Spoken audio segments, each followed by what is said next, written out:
அண்மைச் செய்தி. உயர்நீதிமன்ற உத்தரவை அடுத்து உள்துறை செயலாளர் தீரஜ்குமார் ஆஜராகியுள்ளார். விவரங்களை வழங்குவதற்காக செய்தியாளர் சுப்பையா இணைப்பில் இருக்கிறார். சுப்பையா, இதனுடைய கூடுதல் விவரம். விருகம்பாக்கத்தில் உள்ள ஒரு காவல் நிலையத்தில் ஒரு பெண்மணிக்கு கொலைவெட்டல் விடுக்கப்பட்டது தொடர்பான ஒரு வழக்கு ஒன்று நிலுவையில் உள்ளது. இந்த வழக்கில் குற்றப்பத்திரிகை தாக்கல் செய்யப்படுவது தொடர்பாக ஒரு பிரச்சனை இருந்தது. இதில் குற்றப்பத்திரிகை நீடாக தாக்கல் செய்யப்படவில்லை. எனவே இது சம்பந்தமாக காவல்துறை ஆஜராக உத்தரவிட்டார்.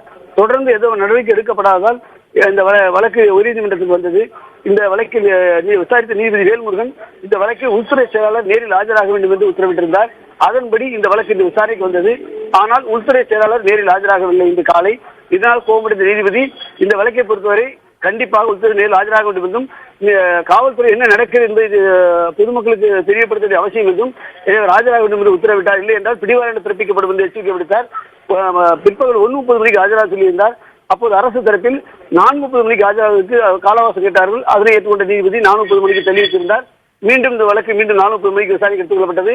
அப்போது நீதிபதி வேல்முருகன் முன்பு உள்துறை செயலாளர் தீரஜ்குமார் நேரில் ஆஜரானார்.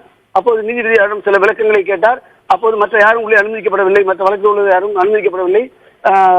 அப்போது நேரில் ஆஜரான அவர் நீண்ட நாட்களாக நிலுவையில் உள்ள குற்ற வழக்குகளை விரைந்து குற்றப்பத்திரிகை தாக்கல் செய்ய நடவடிக்கை எடுக்குமாறு நீதிபதி அவரிடம் அறிவுறுத்தினார். அது மட்டுமல்லாமல் அனைத்து மக்களாலும் நீதிமன்றத்துக்கு வர முடியாது என்பதால் பொதுமக்களுக்கு உதவிடும் வகையில் தீர்வு காண்பது அவசியம் என்றும் அதற்கான நடவடிக்கையில் காவல்துறை ஈடுபட வேண்டும் என்றும் நீதிபதி வற்புறுத்தினார்.